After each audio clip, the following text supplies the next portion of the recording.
吉爾吉斯自從4月爆發政變，總統被迫辭職，當地局勢一直動盪。今次更加爆發20年以嚟最嚴重嘅種族騷亂。除咗歷史因由之外，前總統嘅勢力推波助瀾，亦都不無關係。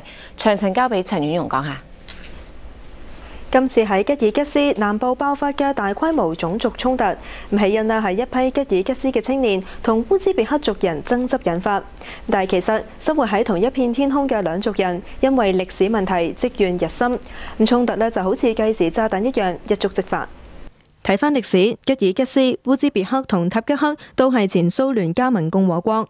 當年蘇聯領導人劃分邊界嗰陣，安排咗大批烏茲別克族人聚居喺吉爾吉斯南部，目的係要唔同種裔之間互相牽制。去到蘇聯解體之後，90年代種族之間已經開始不和，埋下今次衝突嘅禍根。加上臨時政府嘅新憲法之下，只係以吉爾吉斯語同埋俄語作為主要語言，烏茲別克人嘅母語俾人忽視，亦都引發爭議。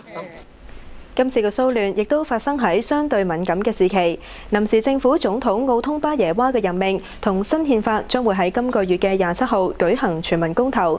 臨時政府對騷亂嘅處理能力直接影響咗選民嘅意向。騷亂發生多日，現政府都顯得無能為力，可能會動搖支持。加上前總統巴基耶夫今年4月被逼落台之後，喺南部根據地嘅勢力未減，得到當地鄉親支持，自然佔盡上風。由佢哋推波助瀾，局面就更加亂上加亂，甚至有機會蔓延到首都比什凱克。吉爾吉斯呢一塊中亞軍事腹地嘅局勢牽一髮動全身，因為地緣政治關係，呢一個小國具有好高嘅軍事戰略地位。吉爾吉斯北面有俄羅斯，東南部亦都接壤中國新疆。俄羅斯同美國都喺當地設有軍事基地。美軍設喺當地嘅軍事基地，主要係為咗鄰近嘅駐阿富汗美軍提供補給。一旦當地政局動盪，勢必會影響阿富汗嘅戰情。而一直想鞏固喺當地勢力嘅俄羅斯，亦都設有軍事基地，所以今次即使唔出兵平亂，亦都要增兵去到當地保護基地。